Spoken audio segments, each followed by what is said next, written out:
primeiro momento literário do Brasil, por muitos não considerado, por ser escrito em maior parte por portugueses.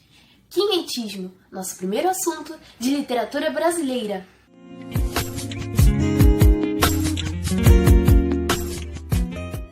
Olá, caros leitores! Mais uma semana juntos, que bom ver vocês por aqui. Atingimos 50 inscritos e hoje estamos encerrando o primeiro ciclo do canal com literatura brasileira. Vamos falar sobre quinhentismo. Oh, that's alright, let's go. Não, deixa de lado porque agora é só língua portuguesa. É Portugal e Brasil. Os índios estavam aqui, nos índios de boa, com sua cultura, sua religião, louvando deuses do vento, deus do trovão, vivendo suas vidas normalmente, fazendo suas danças, sua maravilhosa e riquíssima cultura, quando de repente viram ao longe, lá no mar, um monte de objeto enorme. Esses objetos comportavam muitos portugueses interessados, nobres interessados em terras, em riquezas, vindo em direção ao Brasil. Pois então, Pedro Álvares Cabral e Escorbuto, companhia, chegaram aqui no Brasil, trazendo não só muita história que viria pela frente, como também, infelizmente, algumas doenças que estariam por vir, e ainda por cima, iniciando o quinhentismo, que exatamente acontece a partir de 1500, juntamente com a descoberta do Brasil. Há muitos que digam que o quinhentismo não é um movimento literário brasileiro. Mas por que não? Porque não foi escrito por indígenas, não foi escrito pelos brasileiros, e sim, pelos portugueses que estavam vindo para cá. Entre eles, o seu principal escritor na literatura de informação, Pero Vaz de Caminha. O quinhentismo não é considerado uma escola literária, um movimento estético, simplesmente pelo fato de não ter um padrão a ser seguido. O maior objetivo do quinhentismo era, na verdade, informar. Alguns escreviam cartas ao Dom Manuel I, lá em Portugal, para saber como era o Brasil. E claro, ele ficava curioso, mas não podia sair de lá, inclusive para as pessoas que estavam lá e não estavam vendo como era o Brasil. Portanto, se preocupava mais em informar do que simplesmente contar histórias, seguir algum estilo. E o quinhentismo é dividido em duas partes. Literatura de informação, que é escrita a partir do ponto de vista de viajantes que escrevem cartas, como eu disse anteriormente, para as pessoas que estavam lá em Portugal e não poderiam ver o quão lindo era o Brasil, naquela época e hoje, com os seus poréns, é claro. Os relatos sobre o Brasil eram sobre as frutas, os índios, e a gente poderia notar no meio daqueles textos uma grande exuberância. Eles ficavam deslumbrados com aquilo, eles achavam o Brasil belíssimo porque é super diferente. O principal escritor na parte da literatura de informação foi Pero Vaz de Caminha, que escreveu a famosa A Carta, que foi descrevendo justamente para o rei Dom Manuel como era tudo, seguindo a ideia do quinhentismo. Mas ele praticamente escreveu a certidão de achamento do Brasil. Há quem diga que é certidão de descobrimento, mas galera, descobrimento do Brasil é um papo complicado, Aí a gente tem outros peros no meio da literatura de informação do quinhentismo.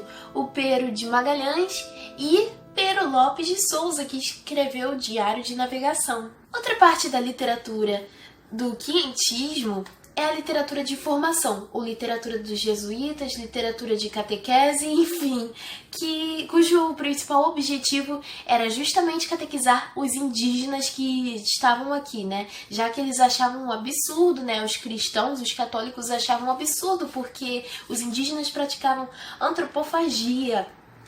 Antropofagia trata-se do canibalismo por meio de rituais, por exemplo, corta de tal jeito, dá tal pedaço para uma senhora, dá tal pedaço para uma criança. É diferente de um canibalismo comum, canibalismo sem pensar. Mas a literatura de formação só veio para o Brasil em 1549, quando vários jesuítas vieram para cá com o objetivo de catequizar esses índios. Padre Manuel da Nóbrega foi muito importante para a literatura dos jesuítas e ele chefiou a primeira missão jesuítica aqui. Mas aí você para pensar, como é que os índios iam entender, né, as intenções da Igreja Católica? Por isso surgiram as peças teatrais. Quando a gente está assistindo teatro, a gente vê que os atores fazem fazem caras que ficam bem evidentes. E os figurinos também ajudavam. O comportamento também ajudava. Então, por meio do teatro, os índios iriam ser influenciados pelos jesuítas. E Padre Manuel da Nóbrega falava que os índios eram brutos, que a língua deles era mal feita, enfim. Mas se tem um cara da literatura de catequese que mudou muita coisa, foi o Padre José de Anchieta. Você provavelmente ouviu falar dele. Nasceu lá em Portugal, faleceu no Rio de Janeiro. Ele criou a primeira gramática tupi-guarani. Pesquisou por bastante tempo para poder facilitar a compreensão dos índios e a conversação entre eles, os portugueses e os indígenas. Porém, essa gramática só foi criada em 1595. Bom, e logo após, os indígenas eram catequizados com missas. Eles mal sabiam se comportar nas missas, não entendiam aquilo ainda, mas ainda assim foram feitas músicas, danças, e meio a esse jogo todo também de Tupi-Guarani. O quinhentismo só vai se encerrar lá para 1601.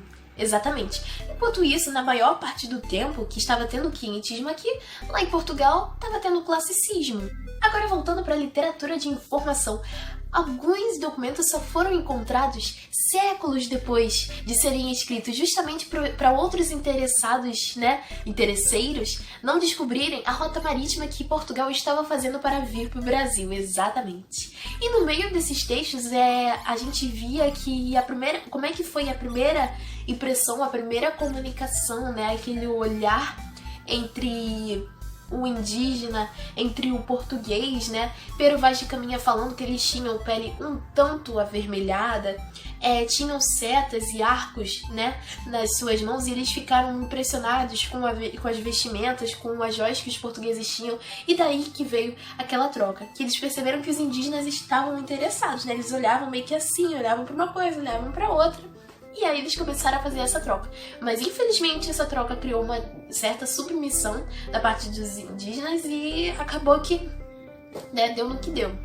Eu vou deixar aqui uns trechinhos da carta de Pero Vaz de Caminha para você, caro leitor, que está interessado em entender um pouco melhor a forma de como ele escrevia, porque para eu ler aqui agora fica complicado. A linguagem é bem diferente, é rebuscada, mas é possível encontrar outras versões na internet, uma linguagem adaptada para o português brasileiro atual, porque aquela é do português e ainda antigo. Aí já complica demais pra gente, que é coisas, de palavra que a gente Bom, caros leitores, esse foi o vídeo de hoje, rumo aos 100 inscritos. Em breve eu passarei a postar 2 vídeos por semana. Espero que vocês tenham gostado, é sempre um prazer vê-los por aqui. E comentem aí, põem aí nos comentários o que vocês gostam assim da literatura brasileira. Vários assuntos ainda estão para vir nas próximas semanas. Beijo, tchau, tchau, caros leitores!